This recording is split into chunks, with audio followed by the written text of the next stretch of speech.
big picture is the after picture where he did clean it up. Looks good. Did It does a great good job on that, Good yeah. job.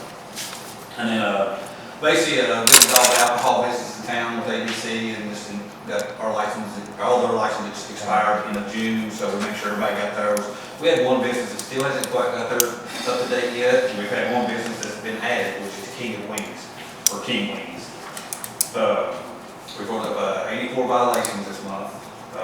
The mowing slowed down, we're down to 32, so everybody's know we got, just to tell you which one they are, we got 32 mows, 19 bulky items, 16 rubbish items, 5 parking, 3 trash cans, 2 structurals, 2 fences, and 1 each of dogs, safety, the oil leak when there, tree, and potholes.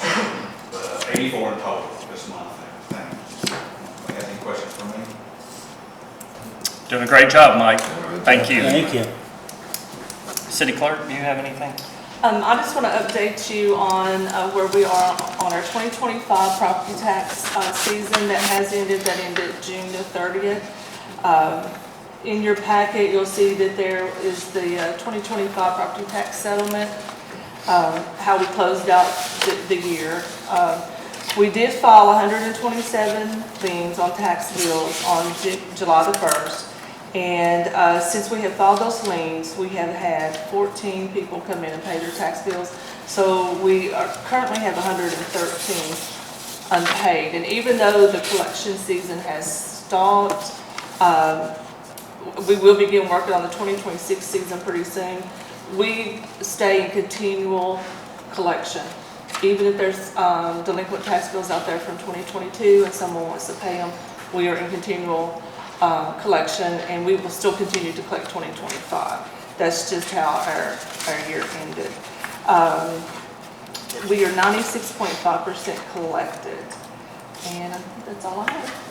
Okay, great. Thank you. And I'm going to give my report quickly, laid this on everybody's desk. This is just the schedule for the next 30 days. Mayor's report, it's on your desk. On the left-hand side, I just want to point out Columbia Gas Project continues to go well, and they are pretty much on schedule. I don't know if you've been hearing any feedback. They've been doing a good job. They've now moved off North Maysville Road. They're over in the Harrison Avenue, Queen Street area now. The Big Staff Court, Mount Sterling Water and Sewer Project in Wynn Street. I was told last night they could have a little more flowable fill, and then that's going to be completed. So that project, I know you get a lot of questions about that, Roger. So that's going to be ending here soon. The TAP 3 sidewalk project we've completed and notified the state that that project is complete. So that'll come off your schedule next month. And then the facade grant applications, thank you to those that sit in on that award process.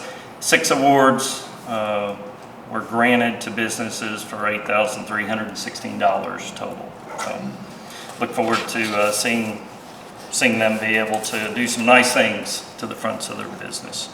On the right-hand side, of course, August is going to get busy on us. First Friday on August 7th, we have Small Town America on August 8th, so that'll be a full 24 hours for us. And then City Hall will be closed for Labor Day. Any questions? Okay, Chief, we're going to turn it over to you. Chief has a couple of presentations tonight. Are we going to recognize Yes, sir. employee first? Okay. Yeah.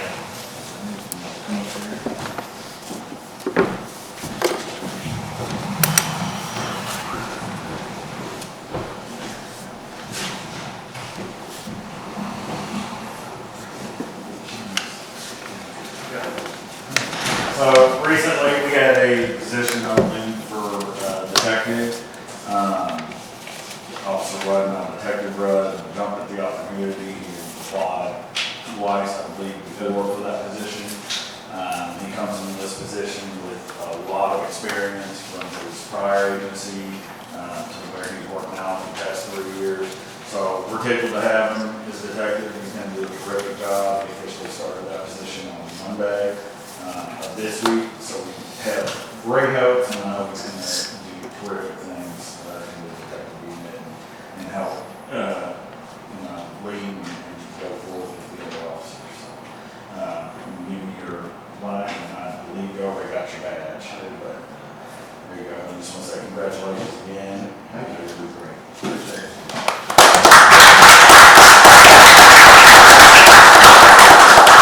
Detective, do you have anything you want to say? I appreciate the opportunity. I've been striving for this for a while. Just looking forward to working with the guys and continuing my career here. Detective Rhodes done an amazing job for us, been on the force since 2023. He is a go-getter. He recently, you may have noticed, was named a K-9 officer.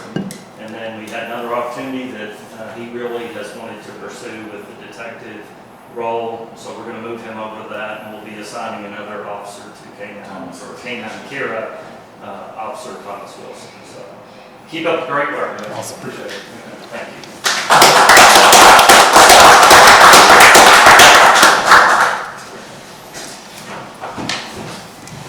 Just real quick, I laid everybody's calls for service for the month, last month. Is there any questions about that, concerns? All typical, nothing really stands out. Okay. We did have, I don't know if it's on Facebook, we're doing basically ice cream with the cop.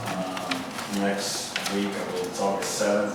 We'll be doing that 10:30 to 12:30 or 1 at the Dairy Queen. Kids can come out and get a free ice cream cone, and we'll serve those up for them. How about council? School will kick off and just hang out. How about council members? Hey, gives me a chance to eat ice cream. Can't get the coffee. Kids of all ages, too, right? So Roger, you can come. It's fine. And then finally on my report, Corey Ripito graduated the academy Thursday. So we've been down there, and then he'll come back here and start his field training program. That was just one like in the academy.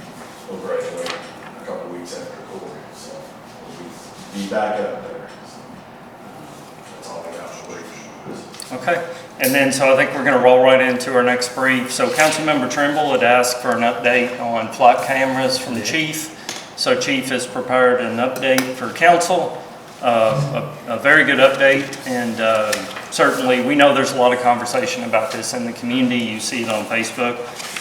It's important that we communicate well, and a lot of the rumors you see on Facebook, a lot of the false information that's put on Facebook.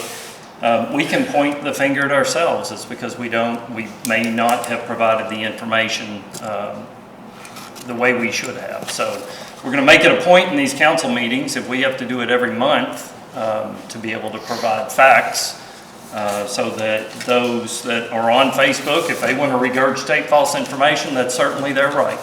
But we'll be putting out information that will help the public better understand the program we have in place. So Chief, we'll go ahead and turn it over to you.